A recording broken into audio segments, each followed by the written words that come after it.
Halo teman-teman semua, pada part pertama kita sudah membuat database aplikasi penjualan atau point of sales menggunakan MySQL. Di mana pada part pertama kita sudah membuat desain database atau relasi antar tabelnya, dan juga kita sudah membuat tabelnya ternormalisasi, atau sudah tidak ada atribut yang duplikat maupun redundansi data, dan juga data-data yang kita buat sudah berada pada tabel yang tepat. Nah, pada part kedua ini kita akan melakukan pengembangan data berdasarkan dengan kebutuhan user. Adapun maksud dengan kebutuhan atau requirement user ini berdasarkan dengan pengalaman saya ketika mengembangkan aplikasi Point of Sales. Nah, apa saja sih requirement atau kebutuhan user terkait dengan aplikasi Point of Sales secara umum? Mari kita lakukan analisis berdasarkan dengan desain database Point of Sales yang sudah kita buat pada pertemuan sebelumnya. Nah, ini merupakan desain database Point of Sales yang sudah kita buat pada part pertama atau pertemuan sebelumnya. Teman-teman bisa lihat di sini terdapat data user, data item, dan data transaksi pembelian dan penjualan. Sekilas, pada desain database ini tidak akan ada kendala jika kita atau pemilik toko hanya ingin melihat transaksi pembelian atau barang-barang apa saja yang masuk ke toko, dan tidak ada kendala jika pemilik toko hanya ingin melihat transaksi penjualan atau barang-barang apa saja yang keluar dari toko.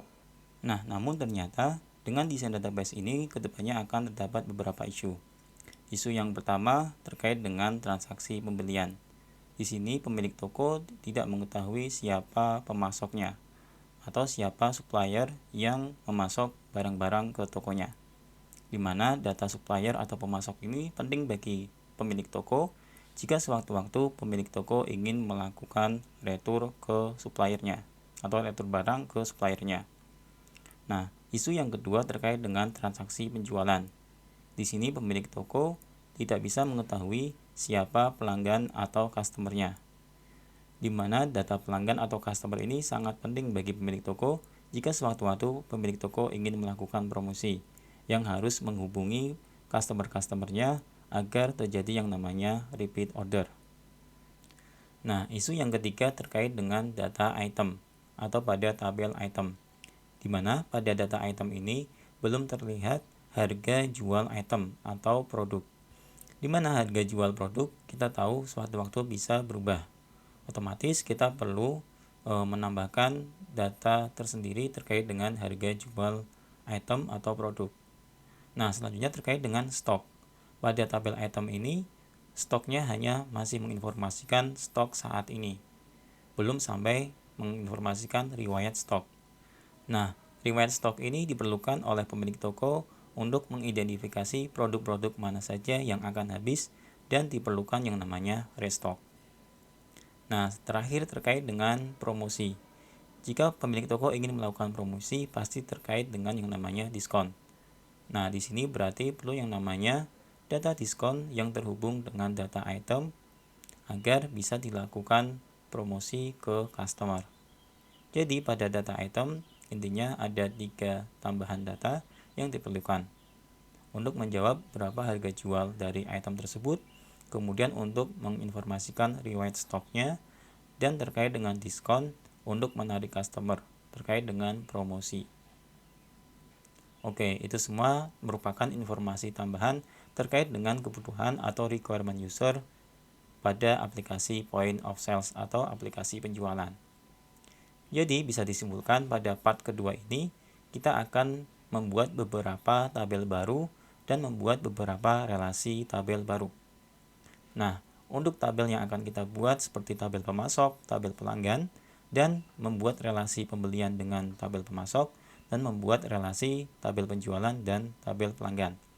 Selanjutnya, pada entity master kita akan membuat beberapa tabel baru, yaitu tabel harga item, tabel stok item, dan tabel diskon item. Oke, selanjutnya mari kita implementasikan pengembangan data kebutuhan user ini ke desain database Point of Sales yang sudah kita buat sebelumnya. Let's go.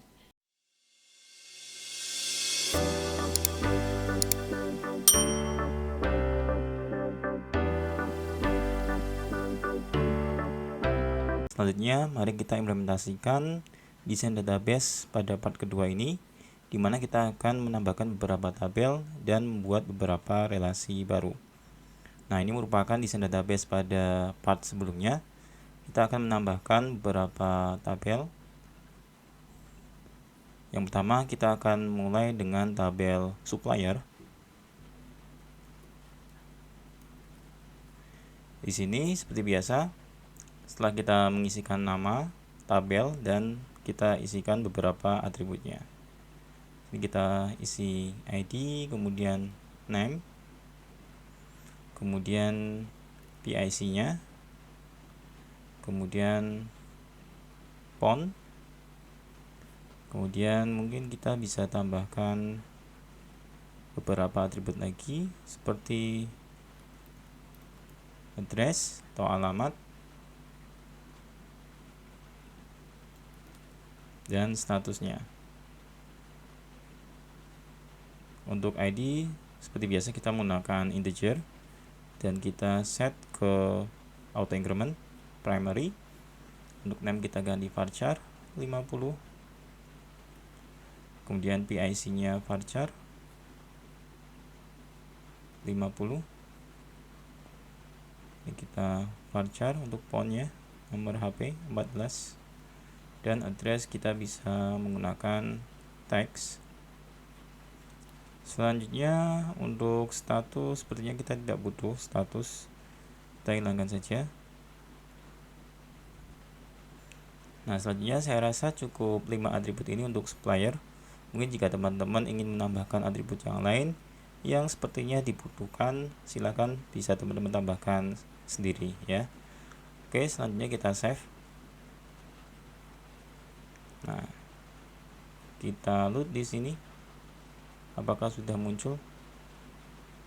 Nah, di sini supplier sudah muncul ya. Hanya saja di bagian designer ini supplier tidak ada. Silakan teman-teman cek di bagian sini.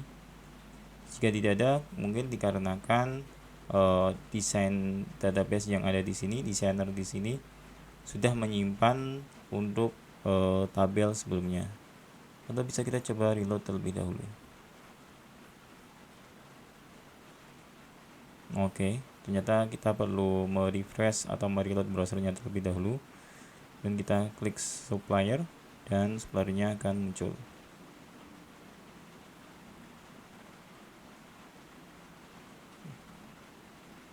Oke.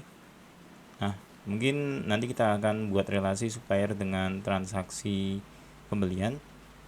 Selanjutnya kita tambahkan dulu tabel yang lain, yaitu customer. Nah, di sini kita buat beberapa atributnya, ID, name, gender, kemudian umur mungkin. Selanjutnya beberapa atribut yang lain,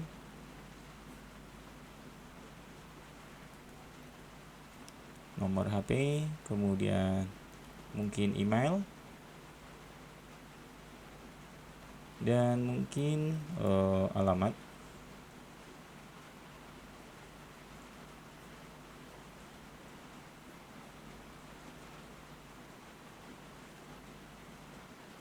Selanjutnya kita isikan detail panjang atributnya sesuai dengan tipe datanya.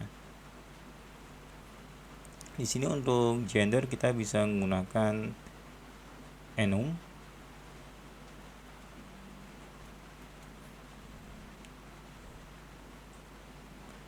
Kemudian untuk age kita bisa menggunakan tinyInt karena untuk umur tidak terlalu butuh data atribut yang nilainya panjang ya. Kemudian nomor HP seperti biasa 14, email kita set ke 50, dan alamatnya mungkin kita set kembali ke teks ya, seperti dengan atribut address yang ada di supplier. Nah, mungkin bisa kita tambahkan satu lagi atribut is member ya. Jadi mungkin ada pelanggan yang dia menjadi member dan yang bukan member. Nah, kemudian is member kita set ke boolean. Oke, saya rasa untuk atributnya untuk data customer bisa menggunakan beberapa atribut ini saja ya. Selanjutnya bisa kita simpan. Nah, coba kita reload dan kita tampilkan supplier dan customer. Nah, selanjutnya kita set kembali relasinya untuk relasi baru, maksud saya.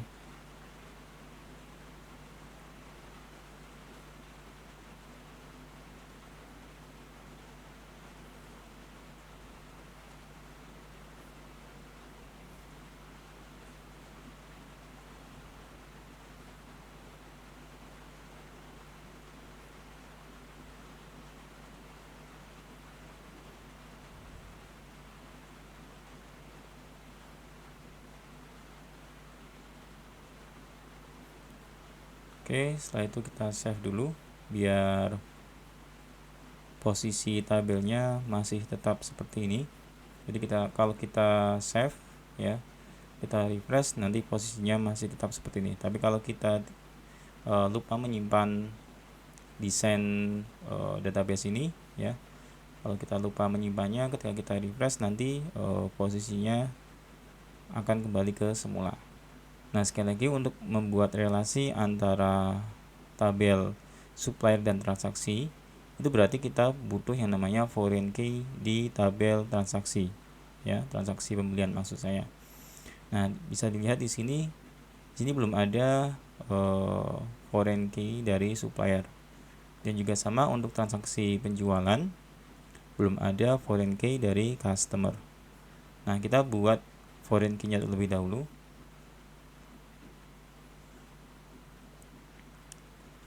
Oke, kita ke transaksi pembelian terlebih dahulu. Kemudian kita tambahkan satu kolom, satu atribut atau satu field. Setelah created by di sini, kemudian kita tambahkan customer ID untuk tipenya integer dan simpan. Nah, selanjutnya kita buat seperti ini. Oke, selanjutnya untuk transaksi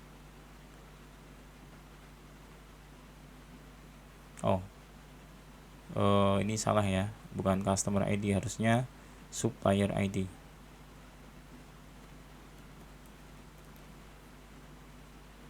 Karena ini transaksi pembelian. Jadi kalau transaksi pembelian atau barang masuk, berarti harusnya berelasi dengan tabel supplier.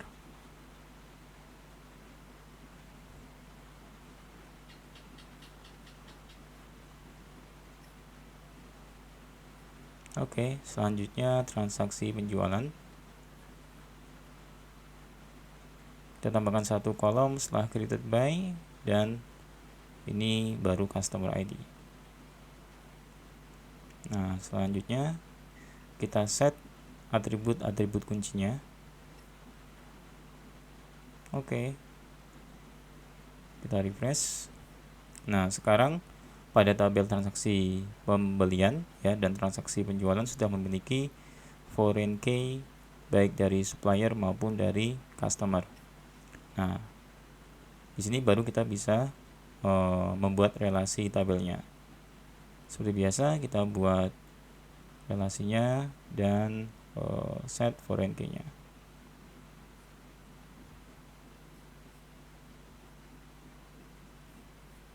Kemudian untuk supplier, select reference ya sebagai primary key-nya dan select foreign key. Nah, kita simpan. Oke, jadi kita sudah punya dua tabel baru, yaitu supplier dan customer, di mana supplier sudah berelasi dengan tabel transaksi pembelian dan customer sudah berrelasi dengan transaksi penjualan. Selanjutnya kita akan menambahkan beberapa tabel baru terkait dengan entity master, yaitu tabel harga item, kemudian stok item dan diskon item. Oke, kita buat tabel harga item terlebih dahulu di sini. Dan kita buat namanya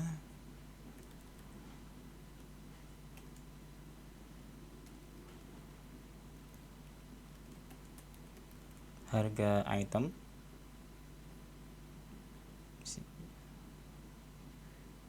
Mana kita set atributnya, yang pertama ID, kemudian selanjutnya adalah price ya. Kemudian dibuat kapan dan siapa yang membuat atau siapa yang menambahkan data harga item ini.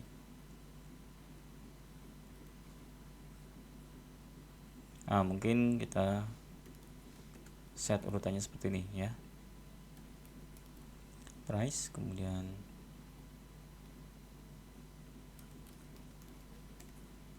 ini tanggalnya seperti ini aja, dan tambahkan 2 kolom lagi, yaitu dibuat kapan ya, waktu menginputnya, dan siapa yang menginputkan atau siapa yang mengentry data ini.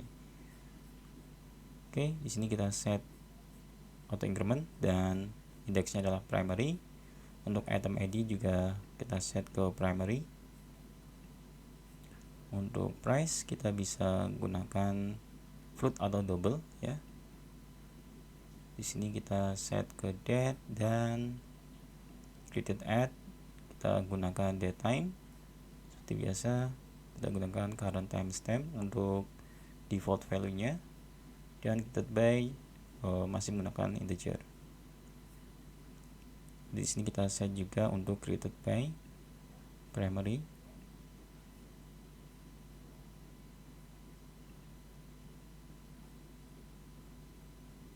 Oke, untuk tabel harga item atau harga produk sudah kita buat. Kita akan membuat tabel stock item. Sini kita berikan nama item stock. Seperti biasa kita buat beberapa atributnya. ID jadi primary key dan item ID juga primary key. Kemudian tipe transaksinya ya, kita set ke enum.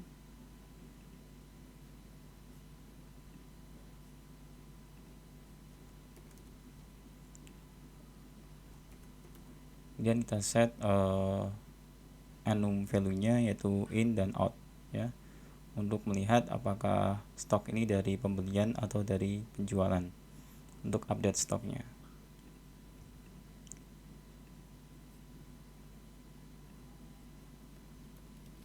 Kemudian kita tambahkan beberapa atribut untuk informasi tambahannya. Kita set 3 tambahan lagi kolom. Kemudian date, kemudian quantity dan stok ketika data ini ditambahkan ya.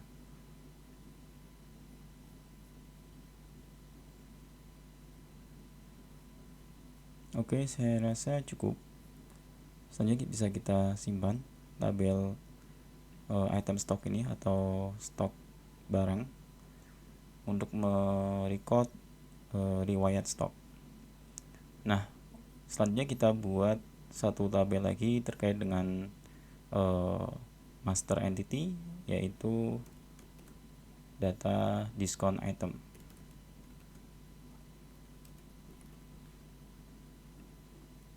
Nah, kemudian kita tambahkan beberapa atribut yang dibutuhkan pada data diskon item ini. Seperti biasa, kita tambahkan item ID sebagai primary juga, nantinya akan menjadi foreign key. Kemudian mungkin nominal diskonnya terlebih dahulu, nilai diskonnya terlebih dahulu kita set ke float. Kemudian diskon ini dimulai dan berakhir pada range tanggal berapa. Jadi kita tambahkan start date dan end date.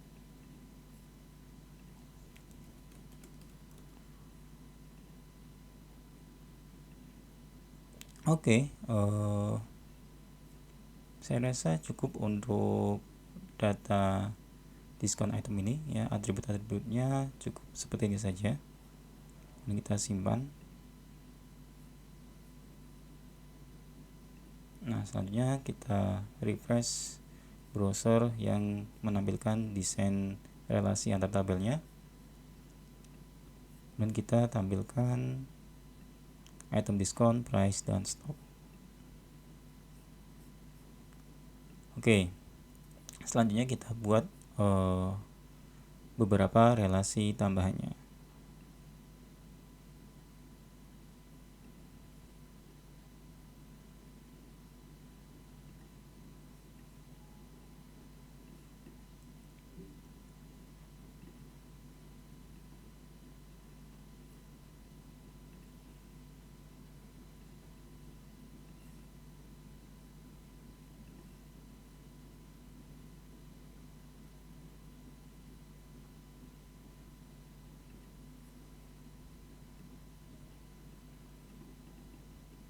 Kita taruh beberapa entity item di sebelah kiri, dan jangan lupa kita simpan.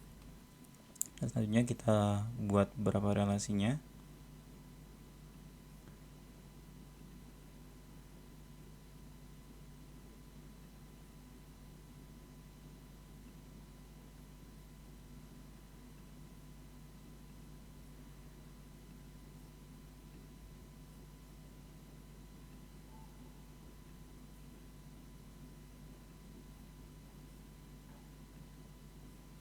Oke, kita simpan kembali. Nah, selanjutnya coba kita cek kembali desain database atau relasi antar tabel ini, apakah ada atribut yang miss untuk desain database ini. Oke, mungkin untuk transaksi penjualan ya, khususnya untuk penjualan detail, di sini masih menampilkan item ID saja ya. Kita belum tahu harga jual produk di transaksi penjualannya. Nah, berarti di sini kita tambahkan satu foreign key, yaitu item price ID.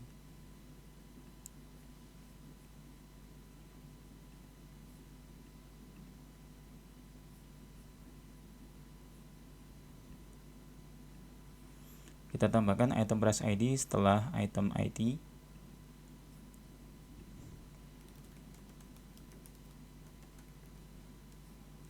Kemudian save.